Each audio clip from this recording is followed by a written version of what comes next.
उदयपूर जर्नीमध्ये तुमच्या सगळ्यांचं स्वागत आहे। तर आज आपण आलेलो आहोत राजस्थानी आर्ट म्युझियम बांधणी हाऊसमध्ये। जर तुम्हाला शॉपिंग वगैरे करायची असतील, एखाद्याला भेटवस्तू द्यायची असेल तर हे बांधणी हाऊस एक उत्कृष्ट उदाहरण आहे। येथे तुम्ही जा आणि मनसोक्त अशी शॉपिंग करू शकता। वेगवेगळ्या प्रकारच्या साड्या तुम्हाला येथे अवेलेबल आहे, वेगवेगळ्या प्रकारच्या वस्तू तुम्हाला येथे मिळतील। तर बांधणी हाऊसमधून आता आम्ही आलेलो आहोत सुकडिया तलावच्या इथे। सुकडिया तलावच्याच बाजूला तुम्हाला खाऊ गल्ली दिसेल, इथे तुम्ही वेगवेगळ्या प्रकारच्या चाटचा आनंद घेऊ शकता। तर अशी ही खाऊ गल्ली आहे, खूप मोठी खाऊ गल्ली आहे। आता आम्ही आलेलो आहोत सुकडिया तलावच्या इथे। सुकडिया सर्कल किंवा सुकडिया तलाव हा पंचवटी भागामध्ये स्थित आहे। तलावाच्या आजूबाजूला रंगीबेरंगी बागा, फूड स्टॉल, लहान मुलांसाठी प्ले एरिया असे छान वातावरण आहे। एक सुंदर तलाव ज्या 3 स्तरीय पांढऱ्या मार्बलचे फाउंटन आहे। उद्यानातून तुम्ही मस्तपैकी फेरफटका सुद्धा मारू शकता। तलावाभोवती फिरण्याचा आनंद काही औरच असतो। येथे बागाही उत्तम आहे। ज्येष्ठ लोक व मुलांसाठी खूपच योग्य ठिकाण आहे। उदयपूर शहरातील एक प्रसिद्ध व आकर्षक पर्यटन स्थळ म्हणजे सुकडिया तलाव। सुकडिया तलाव हा सकाळी 8 ते रात्री 8 वाजेपर्यंत बोटिंगची वेळ ठरलेली असते। परिसरात तुम्ही मोफत प्रवेश करू शकता, परंतु बोटिंगसाठी तुम्हाला चार्जेस द्यावे लागतात। सुकडिया तलावाच्या सर्कलच्या मध्यभागी एक सुंदर संगमरवरी फवारा आहे, जो कमळाच्या आकाराचा आहे। रात्रीच्या वेळेस रंगीत लाइटिंगमुळे हा फवारा फारच सुंदर दिसतो। येथे तुम्ही सुंदर सुंदर फोटो काढू शकता। सुंदर तलाव, बोट्स, फाउंटन, गार्डन ज्यामुळे फोटोग्राफीसाठी हे एक हिट मस्त ठिकाण आहे। खाद्यपदार्थ म्हणाल तर वेगवेगळ्या खाद्यपदार्थाचे स्टॉल येथे भरपूर प्रमाणात आहे। भेळपुरी, चाट, कुल्फी, आईस्क्रीम, राजस्थानी स्नॅक्सचे असंख्य असे स्टॉल तुम्हाला येथे दिसून येतील।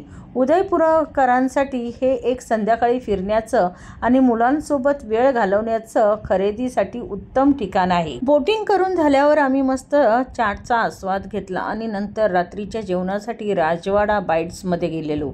खूपच सुंदर असे रेस्टॉरंट आहे। त्यांनी आमचे राजस्थानी पद्धतीने मस्त स्वागत वगैरे केलं आणि हे जे दुसरे आहेत ते आमचे ड्रायव्हर आहेत, ज्यांनी आम्हाला संपूर्ण उदयपूर फिरवलं। खूपच मस्त पद्धतीने त्यांनी आम्हाला उदयपूर फिरवलं। आता आपण रजवाडी स्टाईलमध्ये जाऊन मस्तपैकी खाण्याचा आस्वाद घेऊया। येथील असणारं हे इंटिरियर खूपच भारी होतं आणि ओपन प्लेसमध्ये हे रेस्टॉरंट आहे। वरती छत नाही आहे, ओपनमध्ये आपण बसलेलो आहोत आणि ह्यांचा इंटिरियरसुद्धा पारंपरिक पद्धतीचं आहे। खूपच भारी वाटलं बघून।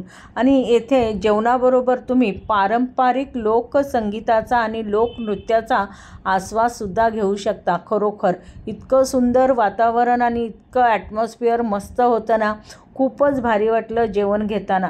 जेवणसुद्धा येथील मस्त होतं।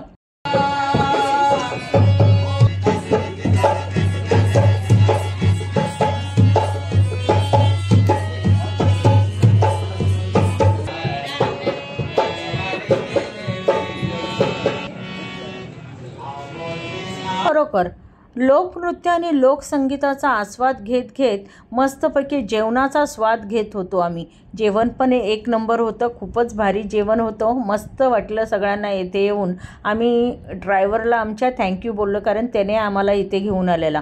दुसऱ्या दिवशी सकाळी मस्तपैकी हॉटेलवर आम्ही पोटभर असा नाश्ता केला आणि पुढच्या प्रवासासाठी निघालो, म्हणजे उदयपूरची भटकंती पूर्ण करण्यासाठी निघालो।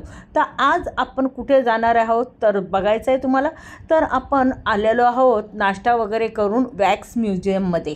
म्युझियममध्ये आपण action cinema, horror house, mirror मजा हे सगळे ॲक्टिव्हिटी करू शकतो। तर चला पटकन तिकीट घेऊया आणि वॅक्स म्युझियममध्ये जाऊया। नुसतं तुम्ही वॅक्स म्युझियम कराल तर 190 रुपये, तसं मिरर रूममध्ये जाल तर त्याचे 150 रुपये आणि हॉरर रूमचे 140 रुपये असे चार्जेस ठरलेले आहेत। पण जर तुम्ही ह्या तिन्हींचा कॉम्बो घ्याल तर हा 300 रुपयाला पडेल तुम्हाला। 3D सिनेमासाठी वेगळे चार्जेस तुम्हाला द्यावे लागतील। वॅक्स म्युझियममध्ये तुम्हाला बॉलिवूड, हॉलिवूड, राजकारणी, खेळाडू, इतिहासातील महान व्यक्ती यांचे मेणाचे पुतळे पाहायला मिळतील। काही पुतळे तर Mahatma Gandhi, Narendra Modi, Sachin Tendulkar, Amitabh Bachchan, Michael Jackson, mister Bean यासारखे पुतळे आहेत ज्यांच्यासोबत तुम्ही फोटो काढू शकता। अंधारात थरार अनुभवण्यासाठी तुम्ही हॉरर हाऊसमध्ये जाऊ शकता।